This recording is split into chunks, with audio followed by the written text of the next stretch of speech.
Oui, c'est M. Alassane Diallo, directeur général de la jeunesse, au ministère de la Jeunesse et des Sports. Et tout au long de cette rencontre, vous avez eu à recueillir le plaidoyer de certains jeunes par rapport aux défis auxquels ils font face, par rapport à leur épanouissement économique et social. Comment est-ce que le gouvernement compte prendre en charge donc tout ce plaidoyer qui a été formulé aujourd'hui? Voilà, merci. Je voudrais d'abord, à la suite de notre secrétaire général qui est venu présider la cérémonie officielle d'ouverture de cette convention nationale jeunesse au nom de Madame le ministre Khady Diène Gaye, ministre de la Jeunesse et des Sports, dire toute la satisfaction que nous éprouvons d'être ce matin avec la jeunesse sénégalaise, l'essentiel des organisations de jeunesse sous la houlette de Consortium Jeunesse Sénégal.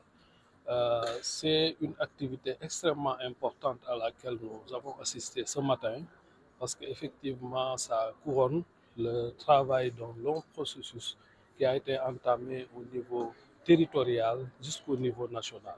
Je rappelle qu'il y a eu des débats citoyens qu'on a organisés au niveau des départements, qu'on a remonté au niveau régional et aujourd'hui, tout cela a été consigné dans un livre blanc au niveau national sur lequel l'État du Sénégal doit s'appuyer pour quand même mieux structurer sa politique nationale de jeunesse.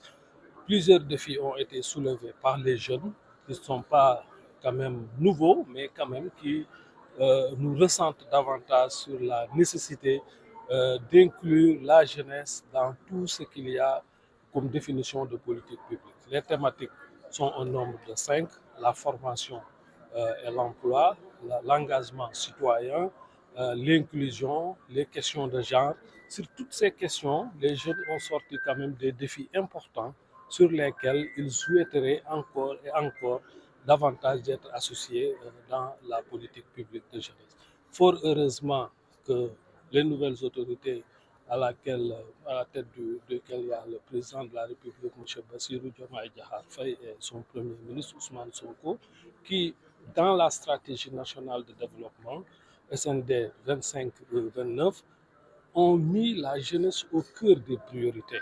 Je pense qu'aujourd'hui, nous avons l'ambition, vous avez vu que récemment d'ailleurs, le président de la République a adopté le projet de décret instituant le Conseil consultatif des jeunes, qui entre en droite ligne à ce que nous sommes en train de faire aujourd'hui. Parce que ce que nous avions, c'était effectivement un Conseil national de la jeunesse, qui était un conseil beaucoup plus de représentation, mais aujourd'hui, nous voulons davantage et avantage d'avoir un conseil beaucoup plus responsabilisé, un conseil, un nouvel organe dans lequel les jeunes seront davantage plus écoutés et dont les avis et recommandations seront pris en compte dans toute la définition de la politique publique que nous avons. Juste pour dire que vraiment c'est un événement qui est venu à son heure et fort heureusement les consultations ont commencé depuis novembre 2024 et aujourd'hui, en 2025, décembre,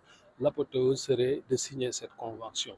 C'est vrai que nous allons toute la journée cheminer avec la jeunesse et au sortir de cette journée, les jeunes iront eux-mêmes présenter le livre blanc à Madame la ministre de la Jeunesse et des Sports, qui ne manquera pas de prendre ses engagements thème par thème et ce que l'autorité doit justement faire dans tout ce qu'ils auront sorti comme préoccupation.